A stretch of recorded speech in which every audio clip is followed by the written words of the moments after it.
X-Men Apocalypse premieres tomorrow, for everyone in the United States anyway. And with that, I bring you the last movie spoiler in my remarkably short build-up towards X-Men Apocalypse. That's different. So X-Men Days of Future Past is not only a sequel to X-Men First Class, but it is a sequel to X-Men The Last Stand as well. And this was easily one of the most absurdly anticipated movies of 2014. Not just because X-Men First Class turned out to be the great movie that it was, but also in the fact that this movie was going to combine the old cast with the new cast. Everyone was very intrigued to see how that would pay off in a new X-Men movie. I certainly was anyway. But at the same time, when you're trying to combine the old with the new, a lot of stuff can go wrong. It's a risky project as well, but this is one of those instances with movies when the studio took a huge risk in trying to make this movie and it paid off as great as it could have. Not only do I consider X-Men Days of Future Past a rare sequel that improves upon the original movie, not only do I consider X-Men Days of Future Past the best X-Men movie we have ever gotten,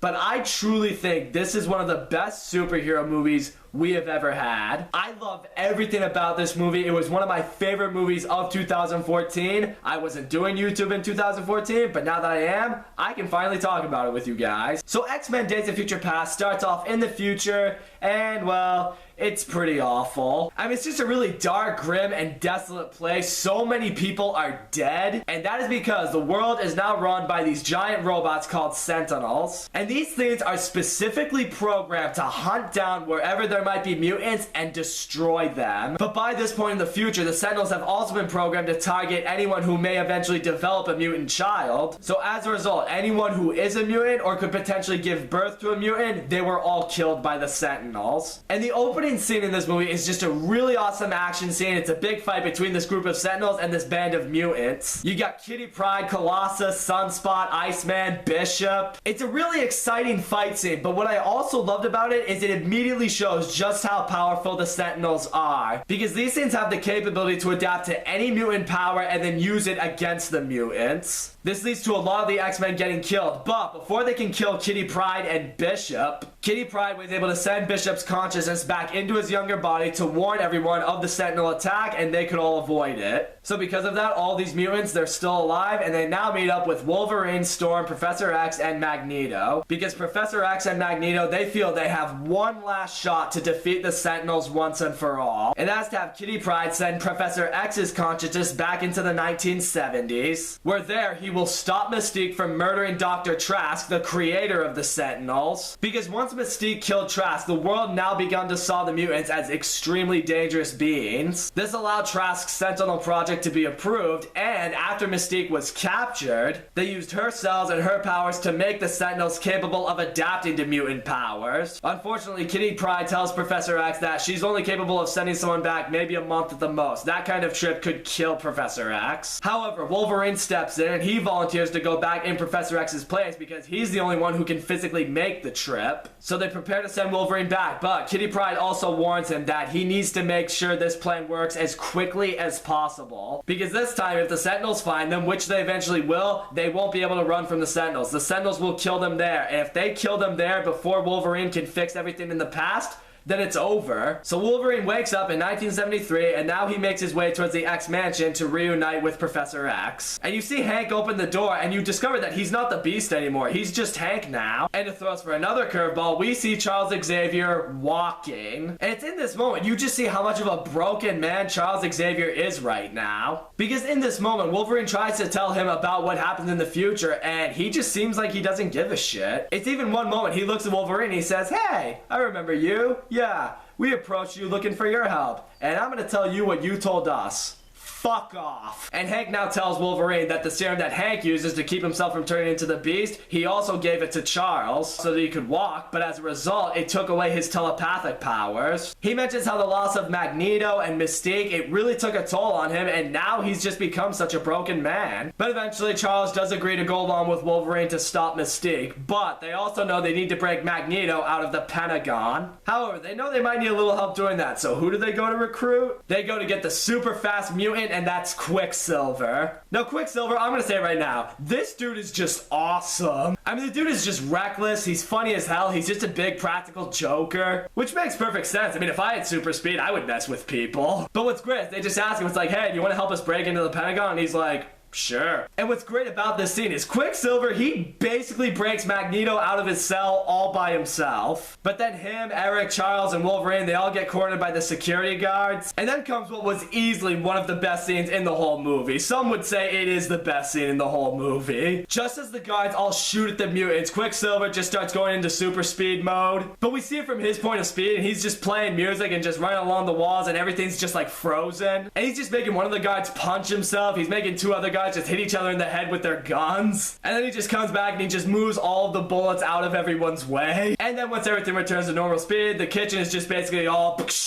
The scene was funny as hell, and it was just awesome. So now that they have Eric, they decide to send Quicksilver on his merry way. Because a guy with super speed who just broke Magneto out of the fucking Pentagon certainly wouldn't be any use to them in this mission. No way. So now they all make their way towards Paris because they know that's where Mystique is right now. But one of the other things that I love about this movie is seeing Mystique's reasoning behind trying to kill Trask. Because he is so obsessed with trying to get his Sentinel program approved by the government. He has even begun experimenting on other mutants. And a lot of the mutants were killed as a result of these experiments, and Mystique, she wants to make Trask pay for that. So Mystique starts impersonating a North Vietnamese general to infiltrate the Paris Peace Accords so she can kill Trask. However, just before she can, Hank, Charles, Eric, and Wolverine, they all arrive to stop her. But it's in this scene right here that you truly see that Eric Lehnsherr has become Magneto. Because although they stop Mystique from killing Trask at this moment, Magneto just takes a gun, he aims it at Mystique, and Charles looks at him, it's like, what are you doing? And he just says, I'm securing our future. And he starts shooting at Mystique. He tries to kill her because in his mind, he's thinking trying to get her to change her mind, that's too risky. If we just kill her right now, then we don't have to worry about anything. This moment just shows how much more cold-blooded Magneto is in this movie. This huge conflict eventually carries into the streets of Paris for everyone to see just who the mutants are. Mystique is able to escape before Magneto can kill her, but a couple of things have now happened. One, the public has now seen the mutants for who they truly are, and they're terrified of them. As a result, Trask is now able to get Congress to approve over his Sentinel project. And at the same time, Trask's scientists have been able to recover Mystique's blood that was in the streets so they can make the further enhancements that can be made towards the Sentinels. It's at this point everyone begins to wonder if the future is just meant to happen. Hank even points out this theory how you could take a pebble and you could throw it into a river, but the river's eventually just going to correct itself and keep flowing. Eric also is under the impression that now that they have Mystique's blood, the future is inevitable, and now he feels the mutants have to strike right here and right now. So with that, Eric recovers the telepathic blocking helmet that he had at the end of First Class, and he also intercepts the Sentinel prototypes to instill them with steel so he can control them. And it's at this point Charles decides to finally stop taking the serum, which will bound him back to his wheelchair, but it will now give him his telepathic powers back, and with that they can use it to try to find Mystique. So he tries using Cerebro to track her down, but at first it doesn't work because obviously he hasn't used his powers in a while and he's rusty. But it's at this point you see Logan do for Charles what Charles once did for him. You see him helping Charles and guiding him and reminding him of the man he is destined to become. He takes it even a step further by having Charles look through his mind to get to the future so he can communicate with the older Charles Xavier. And older Charles Xavier talking to younger Charles Xavier, that moment's just awesome. Because in this moment, you see the older Charles able to inspire the younger Charles to believe again, to hope again, to work to try to make mutants and humans live and work together. This gives him that little more oomph that he needs, and through that he's able to use Cerebro to now track down Mystique, who's going to Washington, D.C. Because here is where President Nixon is unveiling Trask's prototype Sentinels in front of everybody at the White House. However, Eric still intends to make his statement himself, and he does that through using a giant fucking stadium. This just really shows just how much more powerful he's gone, because in First Class, he was struggling with moving a submarine and a satellite. In this case, he's just all like, oh, a giant stadium? That's easy.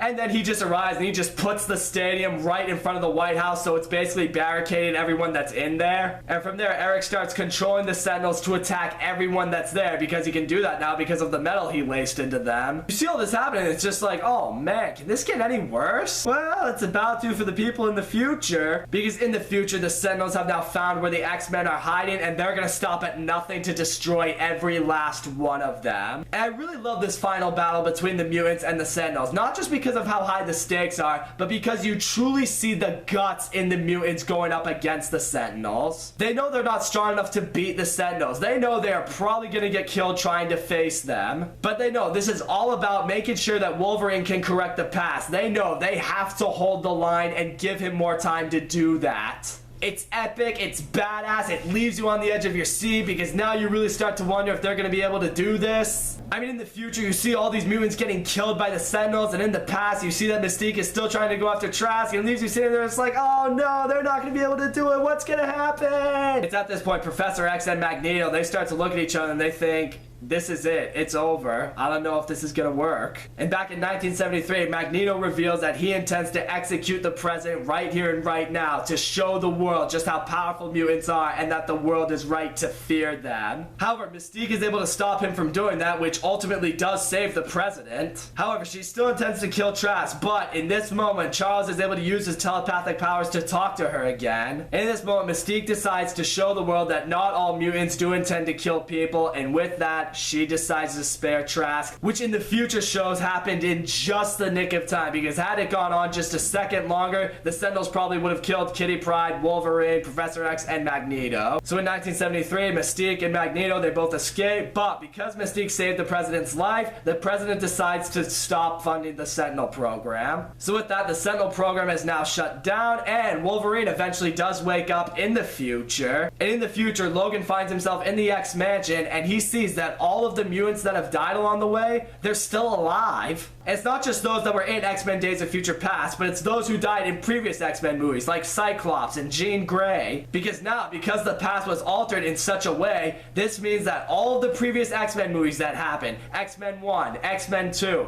X-Men 3, The Last Stand, X-Men Origins Wolverine, the Wolverine, they all don't exist anymore. They're not relevant. They're not canon. X-Men First Class and X-Men Days of Future Past are really now the only X-Men movies that actually matter. It was a huge move to do on Bryan Singer's part, but I applaud him for that. However, Logan is the only one who knows about the future that originally happened until he reunites with Professor X, and Professor X reads his mind and he sees what had gone on. So now the two of them know they have to sit down because they have a lot of catching up to do. And this is where Wolverine brings up to Professor X what had happened to him in the past. Because where we last saw Wolverine in the past, he was thrown into a river by Magneto only to be recovered by Stryker, who was in fact Mystique impersonating him. Really makes me wonder if that event's gonna play into X-Men Apocalypse at all. I'm very interested to see how that works out. And then we get a post-credit scene, and here we see a being just holding up his hands like this. He's forming the pyramids in Egypt, and all the people around him are just bowing to him like, En Sabah Nur. And then you turn around, you see that the cloaked figure is Apocalypse making the pyramid, and in the background you see 4 horsemen observing him. And everyone just got super excited from seeing that post-credit scene from the first time because they know this guy's just gonna wreck shit. So all in all, X-Men Days of Future Past is a phenomenal movie. Hugh Jackman, although he is really old and he has played Wolverine forever, you can't deny that he does own this role, and he's just amazing as Wolverine. I love his role in this movie. I love seeing that he was the one who had to guide the younger Charles Xavier in this situation. The older cast and the younger cast, they all do such a great job in this movie. It was great seeing them all in one movie. The visuals were incredible. The action scenes and the fight scenes, they're so exciting, they're so thrilling, they're so intense. Yeah, I know I say that a lot in most of the superhero movies that I spoil, but it's the truth, and it really shows in this movie. It has some really powerful, dramatic, emotional moments in this movie that even had me tearing up in a few scenes. But I really love the story of hope in this movie. You know, can Charles Xavier turn back into the professor that he was? Will Magneto change his ways? Can a future be saved?